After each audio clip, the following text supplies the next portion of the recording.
Ma'am यहाँ पे ma'am और भैया मैम यहाँ मैम लेफ्ट में मैम यहाँ सर ऊपर ऊपर सर लास्ट वेट सर सवाल भैया शोभा जी लास्ट कॉर्नर शोभा जी सामने दिखे ना शोभा जी लास्ट कॉर्नर थोड़ा लास्ट कॉर्नर सामने दिखे सामने एकदम सामने वेट अनिल पीछे है यार मतलब एक मिनट फोटो फोटो 2 मिनट अरे फोटो आगे भागते यार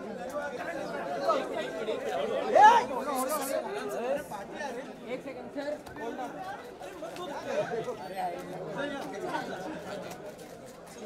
क्या कर रहा भाई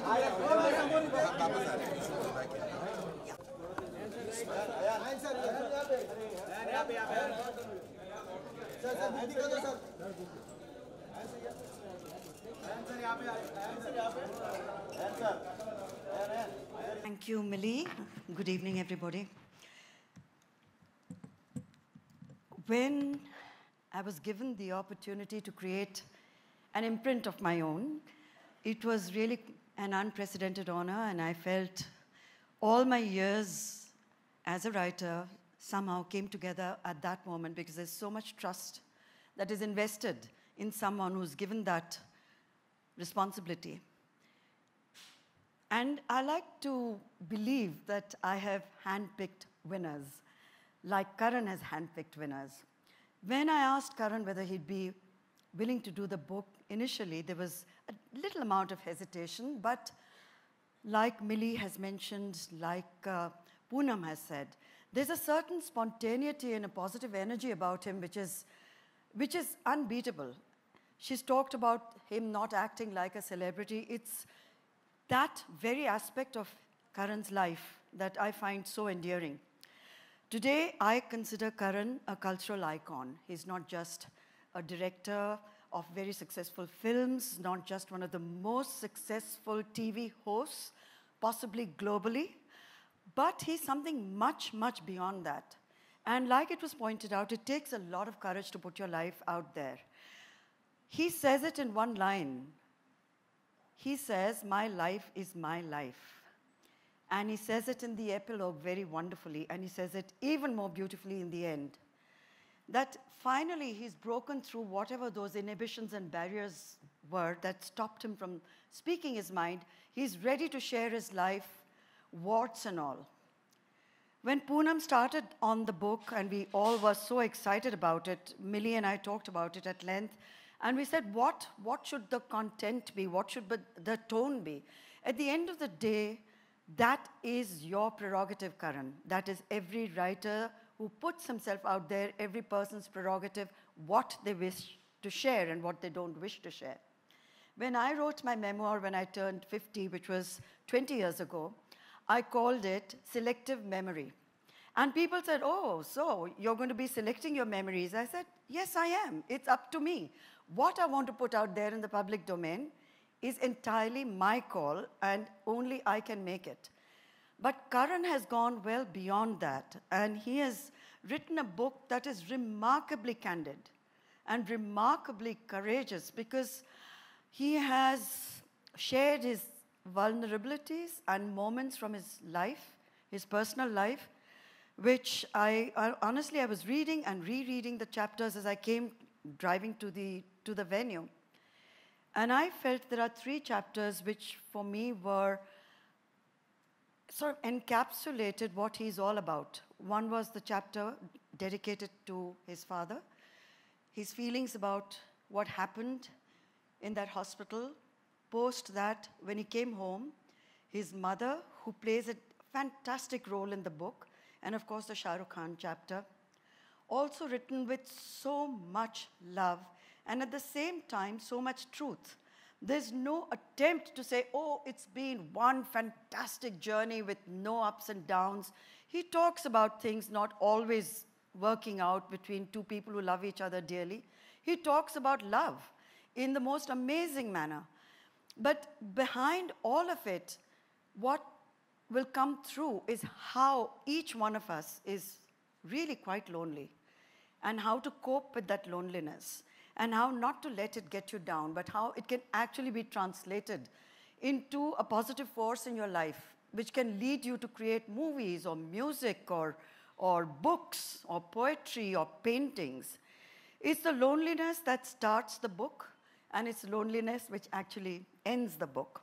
But in between, there is just so much wonderfulness that anybody who picks up the book will respond to it first as a reader who gets completely drawn, pulled into another life.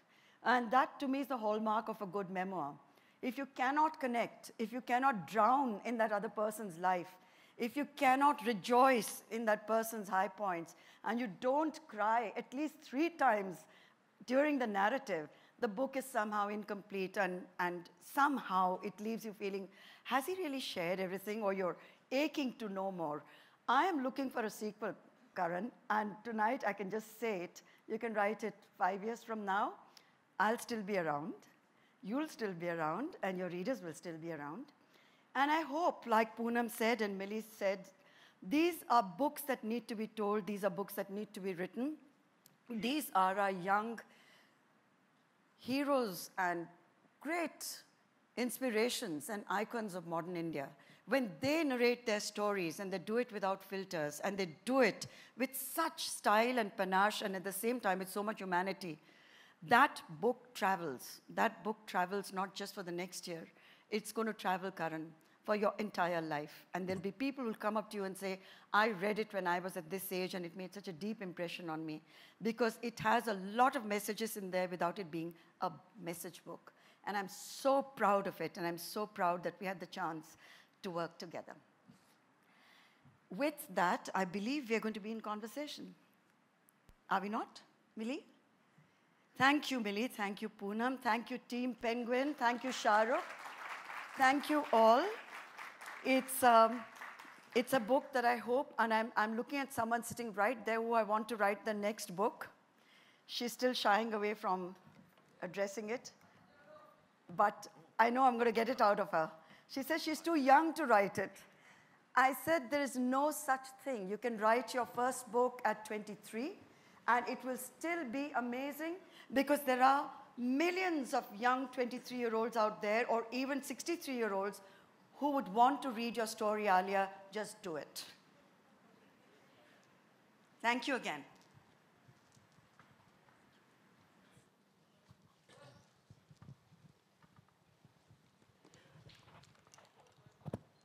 So, Karan, let's get the easy stuff out of the way right now. The easiest part of the book, right? Why is India obsessed by your sexuality? Easy. Well, that's for some reason, as I said, the word conjecture is a word I use very often on my talk show. Well, that is because when people don't have final answers, they tend to kind of, browse around the topic always. And so have I.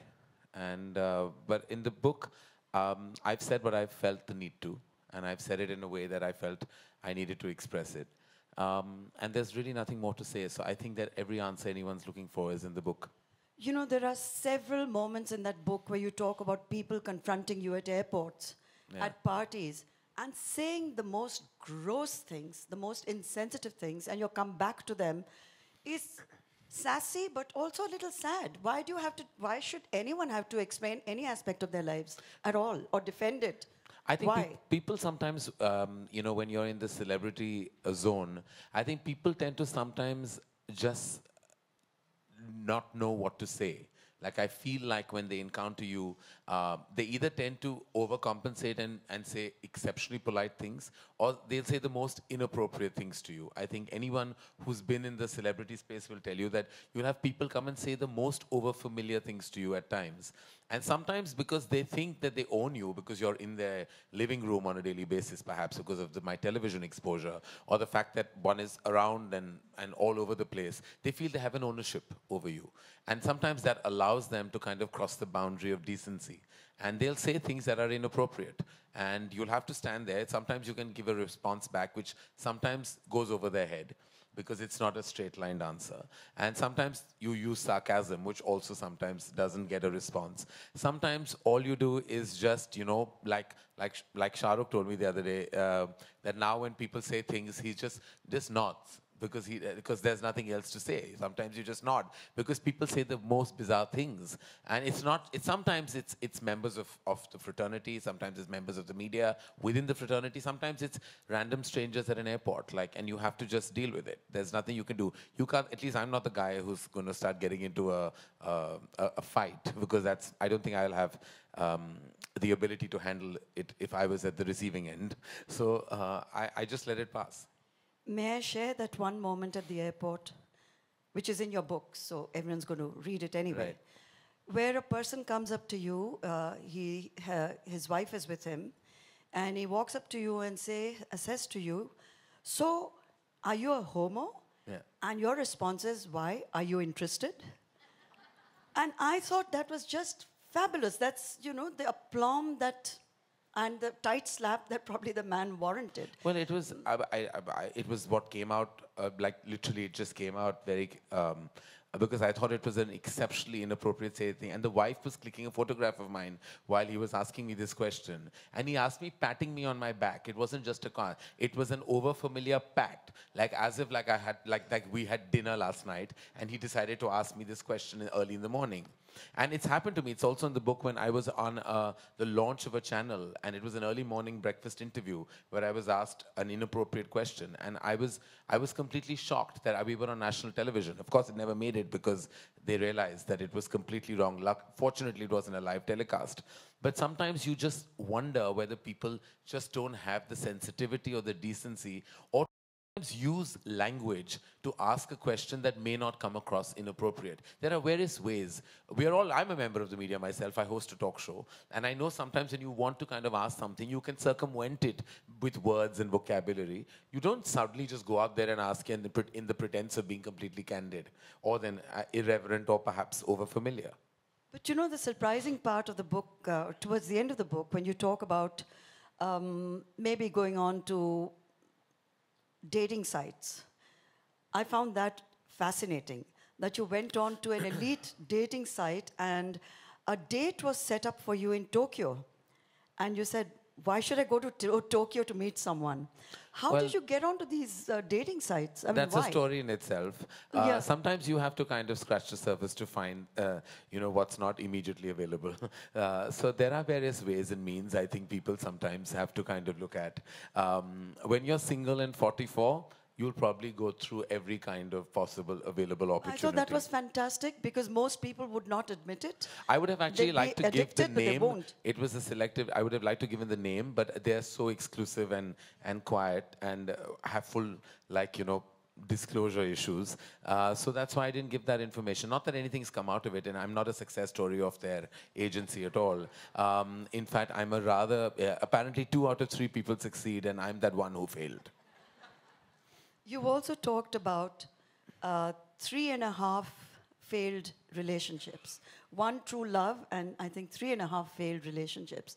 You've spoken about it with a great deal of some amount of regret, but compassion, empathy about why they didn't work out. Well, they were not any relationships. They were mostly unrequited love situations, which is great fodder for a filmmaker, not so great for a personal life. I suppose that comes from your sense of indulgence and over-expectation. Sometimes you tend to expect from quarters that won't deliver, and that invariably happens when, and that's what I call indulgence, is like if I had a pragmatic approach to love, which is not possible with me, I would possibly have been in a long-standing relationship. But I've always desired what I know I can't have. You also talked about divorce being the new marriage. And throughout the book, there is a kind of a strand which keeps going back to infidelity. And it's like almost a semi-obsessive aspect of your creative process to deconstruct everybody's marriages and to see who's Well, cheating, who's lying, Well, who's living a lie. Because truly, in my experience, I think there's much ado about fidelity and infidelity. I think sometimes true emotion and relationships can go beyond those. And being a single bystander, you tend to be so close to so many relationships and marriages.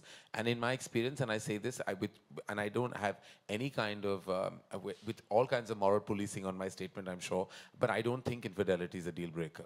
I don't believe Is it not is. a deal breaker. No, I don't think so. And I feel like people, it's very individualistic. It's as per each one's life. And I feel like I'm not judgmental about it at all. And I'm not sure if I'm capable of complete fidelity, even if I was deeply in love. But in your film, when you're talking about the process where you were going to shoot the scene, very interesting conversation that you had with Shah Rukh, when all of you had second thoughts whether to go all the way and show Rani and him in bed or suggest that they've actually had sex, where you were advised against it, and even Shah Rukh was not sure whether it should have that scene or it should be like the Meryl Streep scene where it ends without them actually doing it. I was in a zone of abandon at that time. You know, I was like, I felt I had wings. I wanted to fly as a filmmaker. But when I look back, I feel like I remember very clearly, and I've said it, that when the scene was going on, I was watching it at a preview, and there was a very traditional couple watching it. And the moment Shah Rukh and Rani check into the hotel in Kabhi Alvida, the lady turned to her husband and he said, "Don't worry, dream sequence hai." And because they imagined that this is not possible. You know, in a Karan Johar film, it's not possible that this would actually transpire. And the moment they realized it was not a dream sequence, 5 minutes later they were out of their cinema halls. So I realized that, you know, sometimes topics like this are brushed under the carpet in our society. We don't like to watch what is startling and truthful on celluloid. We like to watch virtue and morality, say the right messaging. The moment you make viewing uncomfortable, the moment you say things that hit you hard, those are the films that bother you the most, and you have extreme reactions. Kabhi Alvida had extreme reactions. I had people come and say, I hated it. The only reason you can hate it if it's the truth of your home and it's the truth of your marriage. You can't hate that film otherwise. Or had people say, it's uncomfortable to see this film with my spouse, because what do you say after? Oh, I love the film. What did you love about it? You know, if I hated it, then why did you hate it so much? You know, so it's basically, it was more a commentary. So the film did so much, and someone told me that it did so much better in the West because there's a culture of watching film alone. So there are men who went alone and women who went alone. But in India, we go as a couple or as a family, and it's an uncomfortable watch sometimes. I think that's changing. I see a lot of movies on my own in a theater, and I enjoy it thoroughly. I think I see a lot of other ladies also coming and watching movies. It's changing. Thank God.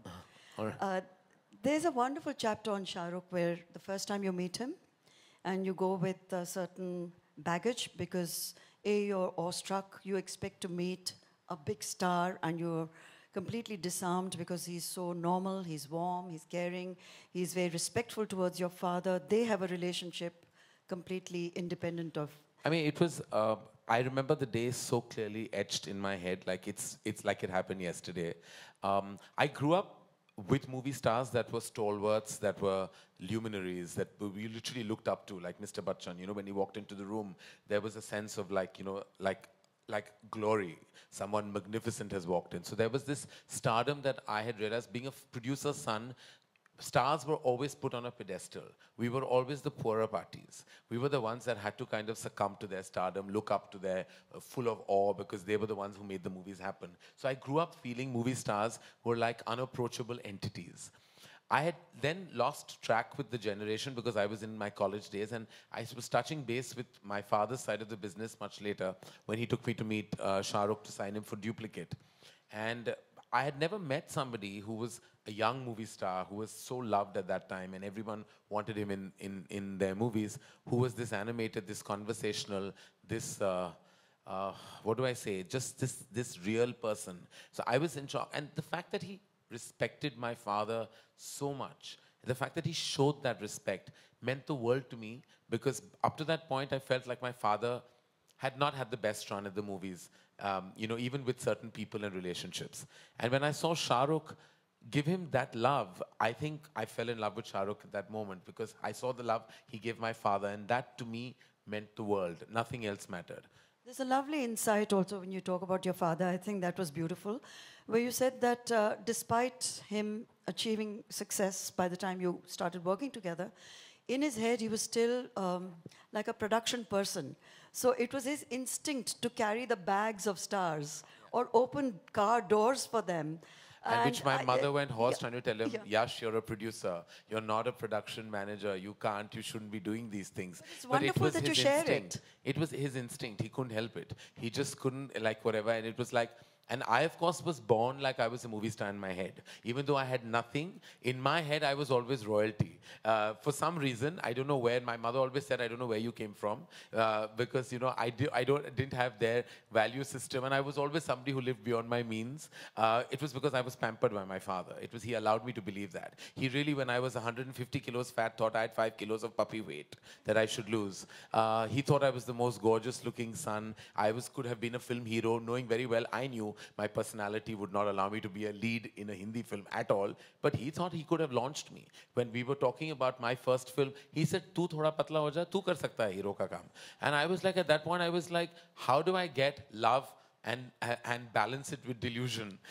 Because, you know, my mother secretly, I think, always knew that I was not meant for certain things. But my father just loved me unabashedly. There's also a wonderful moment that you talk about when Kajol, who you now don't have the same relationship with any longer, but maybe you will in future, when she told you that if you want to establish your, you want to assert yourself on the set, just come and shout the hell out of me. Just come and yell at me to show that you're the boss. And you were faking. I mean, you were faking it. She was faking it.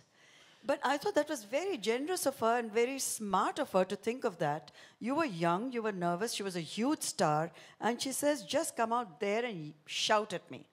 Yeah, and it's true. It's what happened. It's what's in the book, as are many other things. Kajal, I think enough has been said about recently, especially when excerpts of the book have been out. So I don't want to say any more about the fact that we have great history. And I want to remember just the history that we've shared. This is a moment in that history of nearly 25 years of a friendship. And yeah, sometimes chapters end, books end, relationships end. But yet, you talk about when you hugged Shah Rukh at Deepika's party, and suddenly, whatever tension there may have been, melted away. That one hug, there was so much love that was exchanged, and it was all eliminated. I think there was never, there are ups and downs in so many relationships, but with Shah Rukh, it's, there is deep love. There's no other way of communicating the respect and love that I have for him.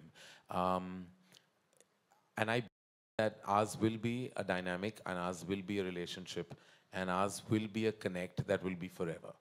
It's only because my love for him has only grown over the last 2 decades. My love for his family has been so constant and consistent. And the fact that I think that their home is like a home for me in this city means a lot to me and my mother. My love for him is beyond work. My love for him and his family is beyond what he and I do professionally. It really is now a soul connect. I think we were meant to meet in this world, and I think it's because of my father that we have this connect, and we could possibly have our down days and our humongously up days, but what we cannot ever forget is the unabashed love that will remain, and the respect, more importantly, that I think has not been diminished, no matter what. It has a lot to do with both of you being successful, very successful in your own right. You say that friendships in show business can only succeed if the two people involved are equally successful. Is there something like friendship at all in showbiz? I've made some very strong friendships. Everyone in this room today is from my industry. My relationships define me. We're low on family. We have very few relatives that we're really connected with, me and my mom. So most of my personal connections are my family, and they're my extended family. I've made the most amazing relationships. In fact, I say this to Gauri that I think I'm one of the reasons what I made her love people in the movies. Because when she was initially, when she came in, she was so reluctant to meet people because everyone comes with baggage. But some of my most deep equations and my most solid dynamics have been with people from the movies. So I think it's very unfair to say that relationships, yes, you go through ups and downs and there are always turbulent times. But I have to say that the soul and heart I've found within the fraternity and the industry has been amazing, and I will cherish those relationships for the rest of my life. They're all still there in my life. In fact, I'm a very constant person. People who've been in my life for over 2.5 decades are still there in a very strong space. And finally, your book ends with your expressing a desire to perhaps adopt a child or have a surrogate child. And you talk about this child as your old age kind of policy to insurance policy in old age. I think you have reason. I feel I have a nurturing quality in me, and I saw that most when I launched Alia, Varun, and Sid. I felt like I can't let go of them even now. Like I feel it's been nearly 5 years, and I feel no matter what they do in whatever capacity they do, when they're on screen or they're at an event or they're anywhere, I see myself staring at what they're doing, what they're saying. So that shows that I actually have a sense, and even all the directors in Dharma, everyone in Dharma, to me, I'm maybe age-wise, say a decade apart from them, maybe more than that. But the emotion comes from a very strong paternal space. And I feel like I would like to take that forward. I don't know what I'm going to do about it, but I feel like I would like to be a parent. I don't know in what capacity. I don't know how it's going to happen. I have no clue and I don't have answers to those questions. But I do feel the need because I feel I have love to offer. And since it's there, and I'd like to take it forward because I feel like that paternal instinct needs to be acted upon. And I feel it very strongly. Like I feel like I have so much within me that I conserve, and I feel that love has to have a release, you know, and it's not going into a relationship. It goes abundantly to my love for my mother and my friends and all of them around me in my company. I love everyone. And like, to me, I don't think any of them will realize how deeply moved I am that so many of them are here today, and what they mean to me in my life. I sometimes don't express it enough because it's within me, and you know, and I feel like that love within me needs to find a platform, and I think that platform could be a parent platform. Karan, I wish you every success. I hope a baby does come into your life. It'll transform you. It transforms everybody who's ever had a child, and I can tell you that from experience. With 4 grandchildren now, I can tell you that with double experience. Yes. So, blessings all the way. Make it happen for yourself. We are very proud of you. We are very proud of the book. It's already a bestseller, and it's got its first brilliant review. So, it's a day to celebrate, and may you always remain the wonderful, caring person you are. Thank you. Thank you so much, Shobha and Karan. I'd now like to invite Shah Rukh to come up and release the book formally and say a few words. Thank you.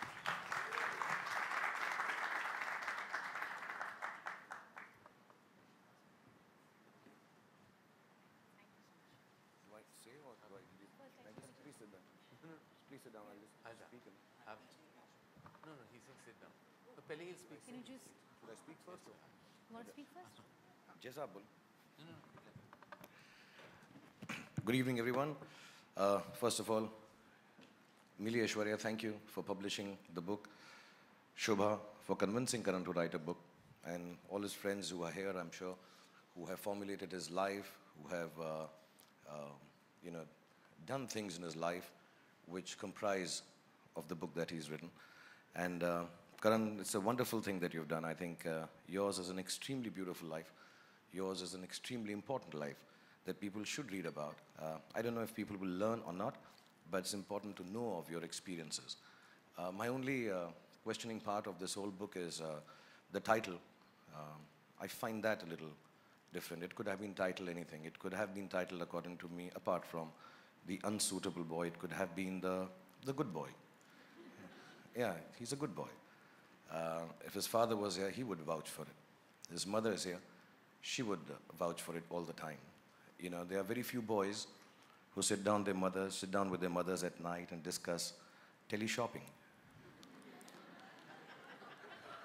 He does that at 3 a.m. wherever he is in the middle of a party, but he'll come back and he'll say, Mom, मैंने सुना है वो tele-shopping network पर एक नई चीज़ आई है, let's sit down and buy. That's a good boy. He's an intelligent boy.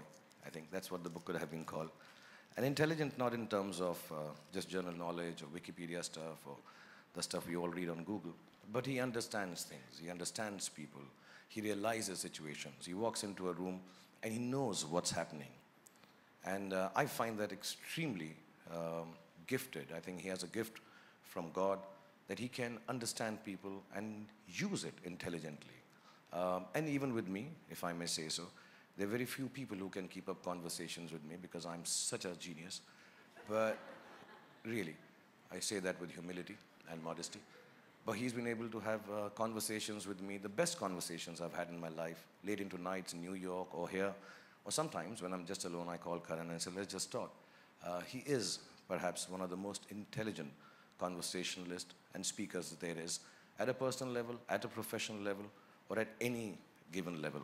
And if he doesn't know it, he can wing it really, really well. I think he's a very sensitive boy. That's what the book could have been called. And it's a personal experience because I have the inability to express my feelings. I have oversensitivity issues. I am complexed and damaged. But I realize that the only person, apart from my family now, who can give me the space or figure out how I'm feeling has been only Karan. He can make out that Bhai is angry, Bhai is sad, can't say this to Bhai. And it's not just me. I've seen him being sensitive to everybody around, from the youngest of people, his team of Student of the Year, to the eldest of them all. And he can understand what is happening in your heart, what is happening in your soul.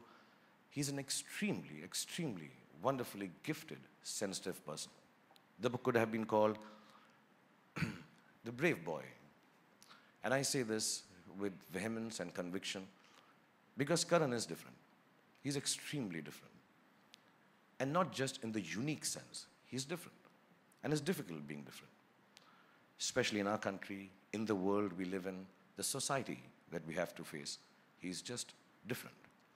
And to achieve what he has done, with the gusto that he's done this, with the aplomb that he's achieved this, is even beyond the greatest of achievements.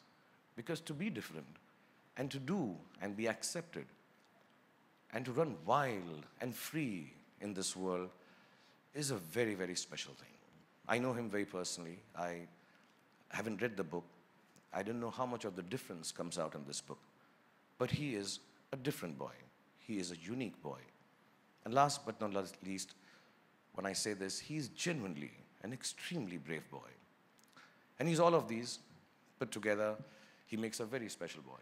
To me, Karan Johar will always remain the most beautiful boy that I've ever seen in my life. And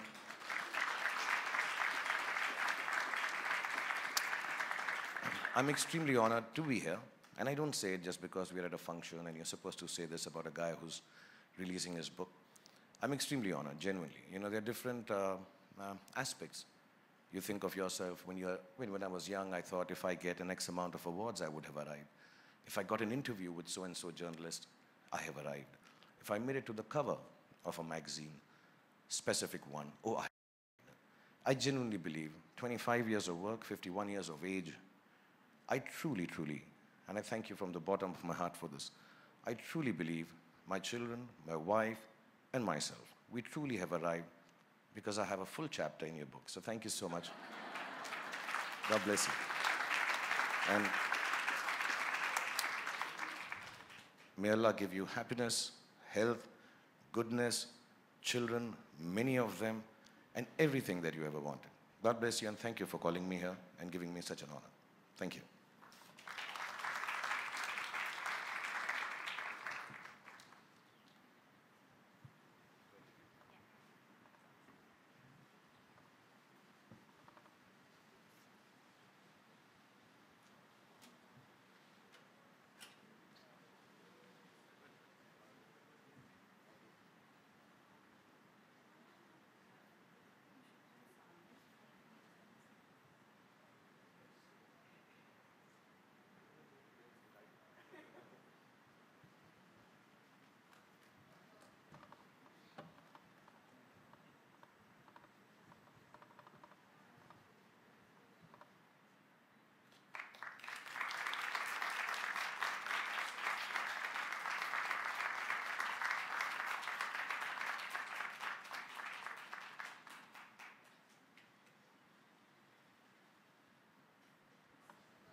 Sorry, and my special thanks to my very special friend Poonam, who's helped him write this book.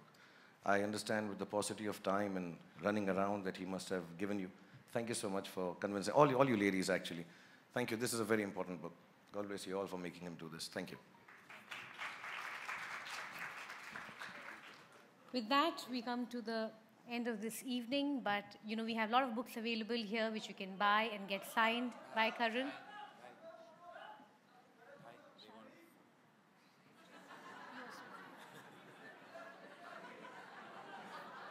And more pictures that you can take. Thank you. Thank you all of you for being here.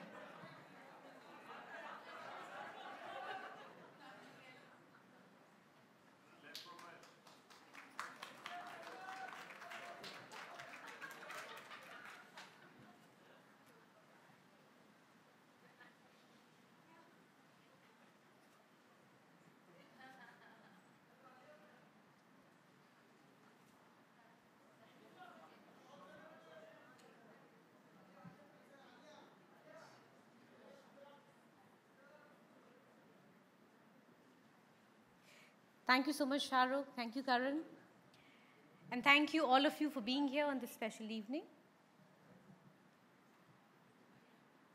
Yes. The evening will go on. Karan is a beautiful boy. He's also a very nice boy. He'll sign copies, I think, for all the readers here who have come from far. And thank you again for being here. Thank you so much. I'd like to personally thank all the members of the media who've come here today. Thank you very much. It means a lot to me. All of you have been a big part of my journey, and from the bottom of my heart, thank you for always being so supportive. And many of you are friends in the house, and the ones who are not will always remain special, because most often good things are written in. I also have to say that all my friends and everyone at Dharma who have shown up today, thank you so much. You know who you are. You mean the world to me. You are my world. Thank you, Mummy. I love you.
Ma'am center. Madam excuse me. Ma'am center. Ma'am center. Ma'am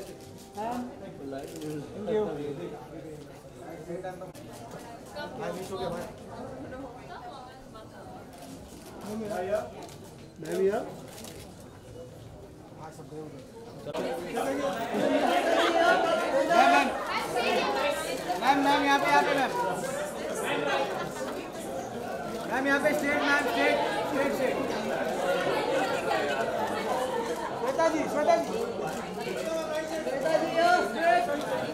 Shweta ji right madam Shweta ji left Shweta ji left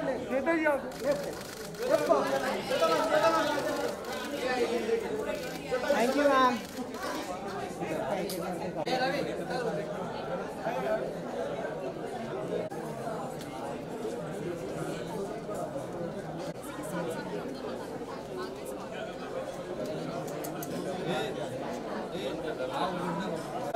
अगर एक खोलेगा तो क्या होगा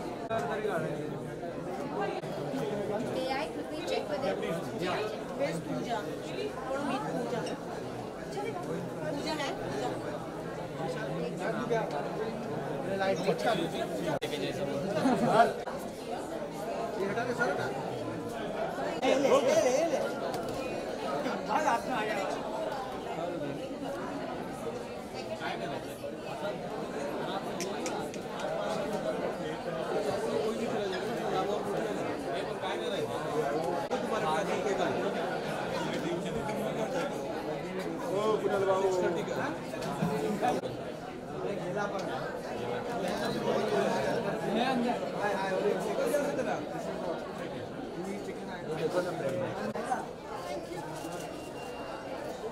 अबे यार तू आगे